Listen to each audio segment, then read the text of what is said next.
The evidence has been found in the cell phone of Mr. Vusimus, also known as Cat Nhlanhla, which shows the communication between Mr. Mkhwanazi and the Minister of Police, Mr. Mkhweli.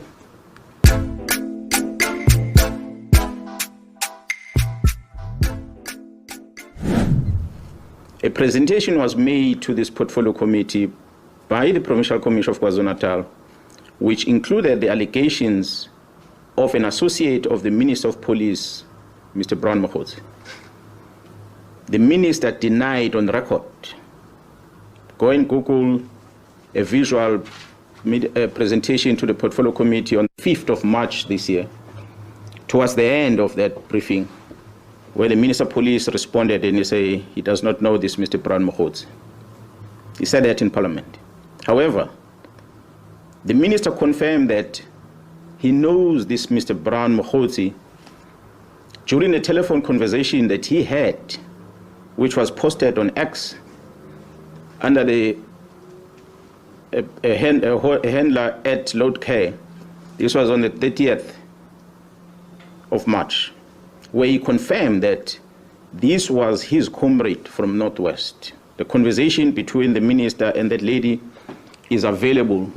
You can go on X and find it on the 30th. If it has been removed from that account as we finish this briefing, I'll share that with you. The evidence has been found in the cell phone of Mr. Vusimus, also known as Cat Nhlanhla, which shows the communication between Mr. Mkhwanazi and the Minister of Police, Mr. Mkhweli. As I said, this was the beginning of the closure of the political task team. I've tried to outline some sequence of events. I had said the team left for Gauteng to go and assist organized crime in Gauteng. There was a shooting incident that had occurred in April 2024, where Mr. Swart, a QTech employee, was fatally shot while entering the company premises. QTech has been a long-standing service provider to Transnet. Shortly after the incident, 3 suspects, including a warrant officer, a South African Police Service warrant officer, a detective Tau Pule, were arrested in Johannesburg. During the arrest, weapons that were used in this murder, which was an AK-47 and a pistol, along with cell phones, were confiscated. I must applaud the team in Gauteng who had effected this arrest before the arrival of the team in KZN. It is the challenges that this investigating team of Gauteng encountered that led into the invitation to the KwaZulu-Natal police to go and assist. The KwaZulu-Natal political killings task team arrival, they took these weapons and they went and tested them.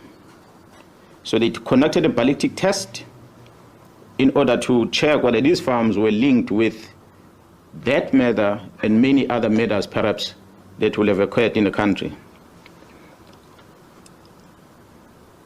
Maybe let me pause on that one and come back into what had happened prior to us receiving the results from the task team, ballistic test result. On the 6th of December 2024, the task team visited the premises of the 2 of the high-profile syndicate, of which one, Mr. Katiso Molefe, was arrested for the murder of Mr. Swart of QTech.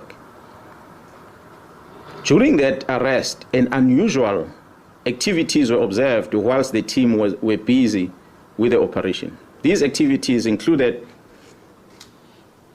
a dispatching of members of the South African Police Service under the command of a senior manager at the head office to go and interrupt the operation that was unfolding. Fortunately, when they arrived there, the members realized that it is indeed the police operation, so they allowed the members to carry out their operation without disturbance. On the 30th December 2024, the ballistic expert issued a ballistic report which linked these firearms not only with the murder of Mr. Swart, but these firearms were linked with a number of high-profile cases. And these cases include very high-profile South African artists that were murdered in Gauteng, which occurred dating back as far as 2021. I'm not going to mention them, but we have them on record. On the 31st of December 2024, the Minister of Police, Mr. Senzo Mchunu, issues a letter to disband the political killings task team and to suspend the filling of vacancies within crime intelligence. In January, February, and April this year, the Deputy National Commissioner Crime Detection, Lieutenant General Sibiya, issued written instructions withdrawing all these cases from the task team to his office. On the 14th of May this year, 2025, the task team arrested Vusi Muzi, who is also known as Cat Nhlanhla, for an attempted murder ×3. I must highlight that this Mr. Vusi Muzi Cat Nhlanhla is an individual who was awarded a police contract of over 360 million rand in 2024. An analysis was conducted on electronic communication of this arrested person. This analysis reveals communication between the arrested Vusi Muzi at Cat Nhlanhla, Mr. Brown Mukoti, an associate of the Minister of Police, as well as the Minister of Police, Senzo Mchunu. On the 1st of January, the letter is issued on the 31st. On the 1st of January, 2025, Mr. Brown Mukoti sends a WhatsApp to Vusi Muzi Cat Nhlanhla, and it reads as follows, I quote, "I have arranged a meeting for Sibiya and the minister. They must have a solution." And it follows another message. "The task team that came to your house and harassed you have been dissolved. They got the letter on Monday. As we speak, they are bringing all docket to Sibiya." This letter is issued on the 31st of December 2024. This communication is on the very next day, the 1st of January 2025, where it says the dockets have been called and have been sent to Sibiya. Yes, we know the dockets only were sent to Sibiya in March this year. Further analysis of the chats indicates that Vusi Muzi Cat Nhlanhla is financially supporting the Minister of Police and Mr. Brown Mokoti's political endeavors. This is supported by the evidence of conversation and the proof of payments of guests for January 8 traveling cost and the Ghana dinner in Cape Town, which was done in 2025. The proof of payment, we have it. As I said, we're going to share with you where Mr. Nhlanhla is sending this proof of payment to Mr. Brown Mokoti. On the 2nd of January 2025, at about 10:05 in the morning, Vusi Muzi Cat Nhlanhla receives a copy of the letter of the disbandment of the political killings task team from Mr. Brown Mokoti, who is an associate with the Minister of Police. I pause to remind you that this is the very same Brown Mokoti that the Minister of Police had denied in Parliament and later confirmed to be his comrade but not involved with police matters. But he's sending this communication. That's what we have discovered through the investigation. On the 14th of January 2025, Mr. Brown communicates with Mr. Vusi Muzi Cat Nhlanhla as follows, I quote, "Sure, don't forget to work on your invoices." On the 15th January, Mr. Vusi Muzi Cat Nhlanhla responds with a screenshot of an invoice that he has submitted to the South African Police Service, which I guess was due for payment on his contract. On the 26th of January 2025, Mr. Brown Mokoti sent a message to the Minister of Police, Senzo Mkhwanazi, which reads as follows, I quote, "The guy of the funding in bracket 20 is also in Joburg from Tuesday. He is the one I said has a 3 billion contract with SAPS." Close quote. Open quote, again another message. "I am also meeting with the DNC and the COS today." Now, in the abbreviation, the DNC in the South African Police Service is referred to as the Deputy National Commissioner, and the COS will be, in this regard, the Chief of Staff. He says, "I'm also meeting with the DNC and Chief of Staff today in Durban for finalization of Khumalo and General Mkhwanazi's matter." Close quote. Another message reads, "DNC is waiting for the Chief of Staff here. This is very significant." Close quote. This is extracted from the communication of the arrested person.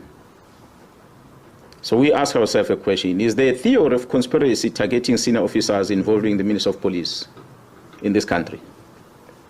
On the 31st of December, we have seen Mr. Mkhwanazi sending the following message to the Minister of Police, which reads, "Minister, I'm going to get the case number and the judgment for you.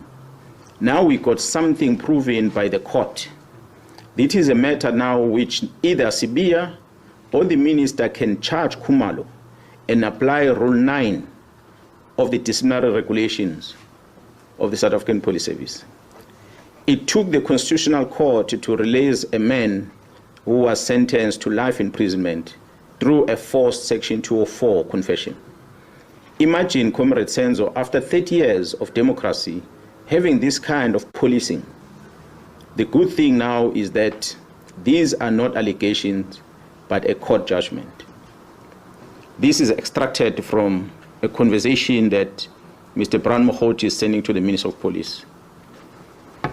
On the 13th of May this year, the contract of Vusumuzi Cat Nhlanhla was cancelled by the National Commissioner of the South African Police Service. On the 14th of May this year, Vusumuzi Cat Nhlanhla sent a message to Mkhwanazi, which reads, I quote, "Morning, just to let you know that my contract was cancelled yesterday, and I see you've been ignoring me and promising me things that never happened. Luckily, of every conversation, just in case something like this might happen, I'm taking all this to media and some to court on Friday when I do the interdict." Close quote. On the 30th of May, 2025, the Investigative Directorate Against Corruption, which is referred to as IDEC, requests the exhibits from the cell phone of Vusumuzi Cat Nhlanhla from the political killings task team, and they download the content of the cell phone. IDEC is a unit that was established to deal with corruptions in the country. We don't know what is it that we're investigating for them to come and ask for these cell phone downloads on the 25th of May. On the 30th of May, I beg your pardon.